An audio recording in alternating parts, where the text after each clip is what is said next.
Hello, hello. Happy belated New Year's. We are kicking off this year with a brand new ranking video. This time, we're examining the best Zelda mini-bosses on the N64. This of course includes Majora's Mask and Ocarina of Time. We'll be ranking them based on 4 categories in order to find out which one really is the best. Categories are boss design, arena design, story and lore, and the fight mechanics. Whoever scores the highest in all 4 categories will be our winner. By my counting, there are 24 mini-bosses in these games together, and as there are so many, I'll be dividing this list into 2 parts. Now to start, the topic of what is and what isn't a mini-boss can be confusing and is often debated, so for this list, I'm going to preface this by defining a mini-boss as such: an enemy or set of enemies that occupy an area that oftentimes lock Link in or blocks progression within a dungeon. Of course, this is my personal list. If I miss an entry or don't rank one properly, please let me know your thoughts in the comments. But there's a lot to get through, so let's begin. Starting in last place, and one of the first mini-bosses in the entire game, the Deku Brothers. These may appear to be regular Deku Scrubs with no defining characteristics from other Deku Scrubs, but they defend the door to their queen all the same. Throughout the Deku Tree, you must defeat random Deku Scrubs to learn a secret to opening the boss door, because there is no boss key here. Once you learn the code, 23 is number 1, you must defeat the 3 Deku Scrub brothers in the secret order. If you don't, well, they'll actually come back, making them nigh unbeatable. So that's a pretty cool puzzle. As for the arena, well, it's just kind of a big open room, isn't it? Not even the boss door is intimidating. Overall, it's a cool mechanic surrounding these rather common enemies. There's nothing more to it. Moving on. Next up, the parasitic tentacles featured in Jabu Jabu's belly. These guys are just gross looking blobs that hang from the ceiling. I know what they were trying to do, but without a doubt, these are the worst designed mini bosses in the series. The arena isn't much better. Being inside of a fish, every room is just a pink circular blob with awful textures. It's wide and open and very basic, so it isn't doing this ranking any favors. The most interesting version of the parasite is accompanied by a few jellyfish, but not much else. The fight itself is slightly better, as you have to use your newly discovered boomerang to heck at its hold on Jabu as it comes out to attack you, so it's not half bad. I do like the lore here, as we can see that this is part of the actual thing infecting Jabu. The more of these things we kill, the more access to the rooms we unlock, which is pretty cool. But we have much cooler yet to come.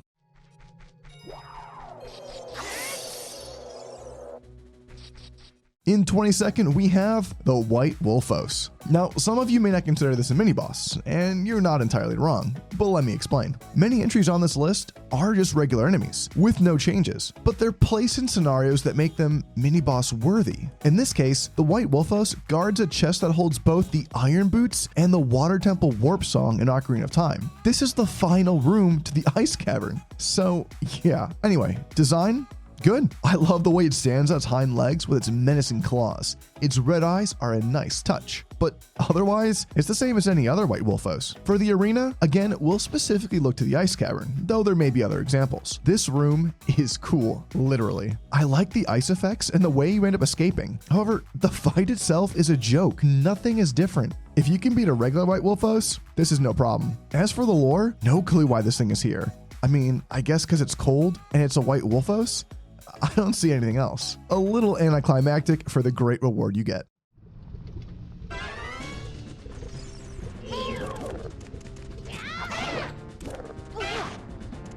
Moving along, the Lizalfos takes our next spot. These sword-wielding lizards make their debut in Ocarina of Time within Dodongo's cavern. I love their little shoulder brace and their sword they have they use to attack you. Lizalfos typically fight in pairs, so don't count the other one out. The arena that we examine also appears twice alongside this molten waterfall, once at the bottom and once at the top, which is very cool. The fight takes place atop these floating platforms in magma, where you must jump from place to place and fight them. Though there are 2, they only attack you one at a time before retreating and swapping places, making this fight a tad strategic. The only real thing keeping this lower down the list is the lore around it. These Lizalfos are dinosaur-like creatures, so I suppose it makes sense that they would be here, but we don't hear much else about them, and that's a shame. Not to mention, these guys can't even breathe fire. Not yet. Still a cool fight.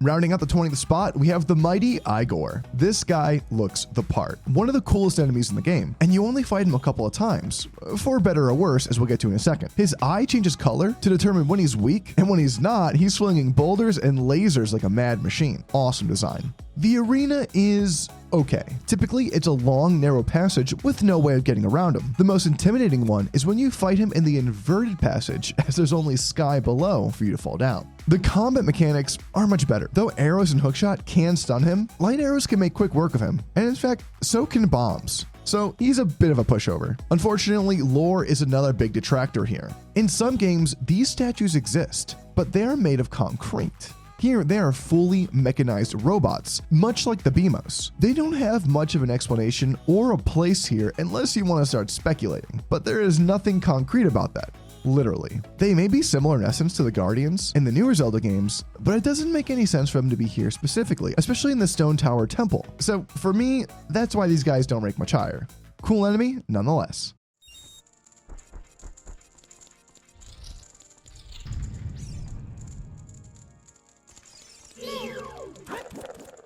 Next up, we have the Dynalphos. Now, I hear you saying, didn't we just do these guys like a second ago? Well, kinda. Dynalphos are the bigger and bulkier version of their Lizalfos cousins. Their design is improved as they have longer swords and spikes all around them. Not to mention, they sport a sick fiery breath. Finally. Again, there isn't much lore about these guys, but they have been guarding some of the most important things in all of Zelda since the very beginning, including this room in Ganon's castle. The arena there is spectacular, but the most intense fight with them is probably the triple encounter in Majora's Mask's secret shrine. The combat is pretty similar to their Zalfos counterparts, except now they sport a fiery breath. A rather dangerous proposition to Zora and Deku Link, as just one lick of flames makes them void out of the room instantly. A wicked enemy that deserves to be on this list, but a shame it wasn't higher.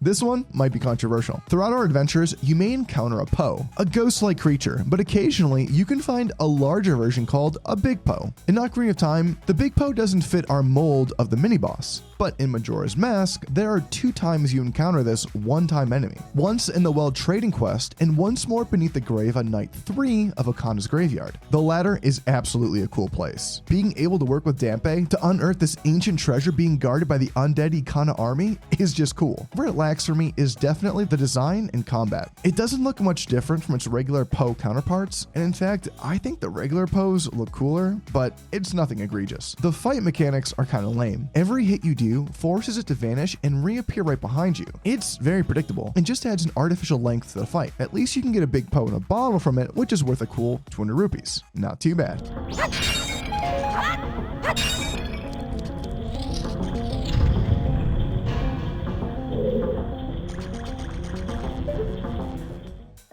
Moving on to an enemy that I actually hate, Wart. What a horrible name for this horrible enemy. This giant eyeball covered in blobs resides in the most basic square room you can imagine. While the boss actually looks insane with its constantly shifting blobs and menacing eye, the arena is a polar opposite. It's as bland as can be, and to be in the Great Bay's water temple of all places, it doesn't fit. The lore is just as bad, as there's no lead up to this guy. There's no story. What the heck even is this thing, and why is it here of all places? I just don't get it. But what I do get is this fight. It may be annoying and a little tough, but man oh man, is it anything but dull. The fight operates in 2 phases. The first sees it slowly floating around the room covered in blobs. Every time you attack it, a blob dislodges and starts bouncing towards you. It's a double-edged sword, as the more blobs you knock off to try to get a shot at its weak point, the more enemies there are swarming you, and it can get hectic. Once you do enough damage in phase 1, phase 2 begins. Here, it drops all the blobs and begins forcefully ramming the walls, only occasionally opening its eye. All the blobs attack you like crazy, and it becomes a wild fight fast. This is not an encounter you'll soon forget.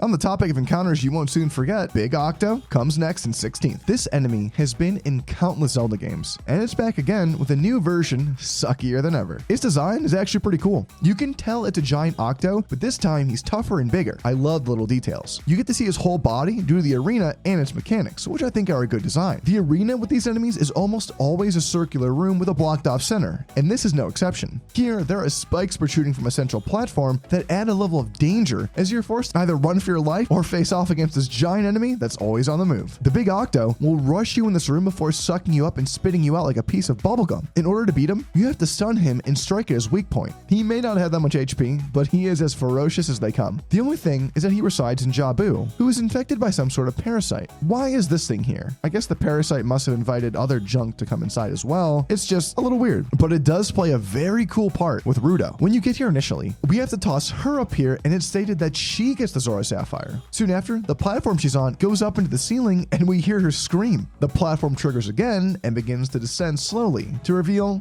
not Rudo, but the Big Octo. An amazing reveal.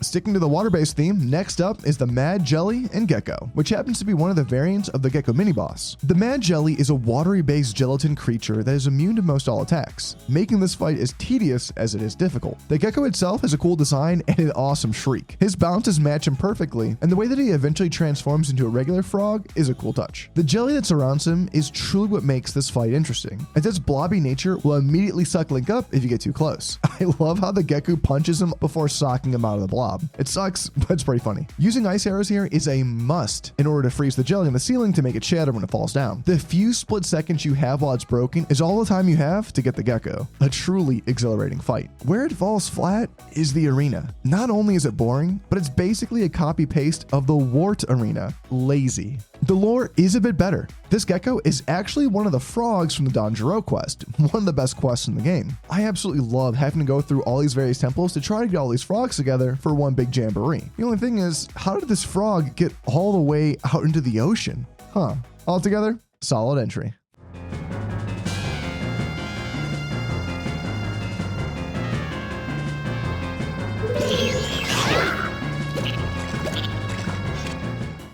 Must be deja vu, because we have Gecko and Snapper on this list next. The Gecko is the same, and for me, this entry ranks higher almost purely based on the arena alone. The room features tons of Deku flowers in a cool watery ground that splashes as you walk. This Gecko is riding a Snapper this time, whose shell is super tough. Nothing gets through there, but Deku can burst through from below, no problem. Flipping him over gives you a few moments to try to attack the Gecko. Overall, I really dig the look of a frog on a turtle. It works for me. And the lore of the Danjiro quest makes all the more sense here, as this frog is in a swamp palace. In fact, there's a frog just outside as well. So for these reasons, I rank this Gecko just slightly higher than the Mad Jelly.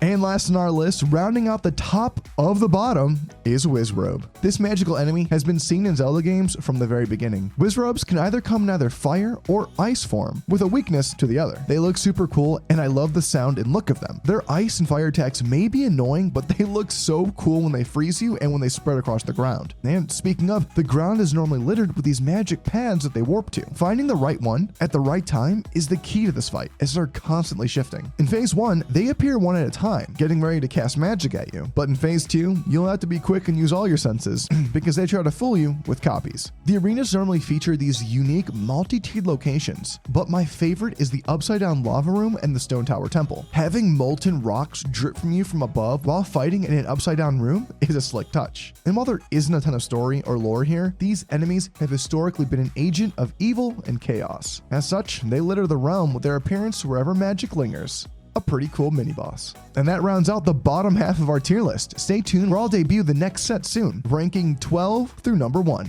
If you're new here, consider subscribing and joining the Discord. But in the meantime, who do you think should earn our top spot? Flare Dancer? Stalfos? Find out soon. Brando out.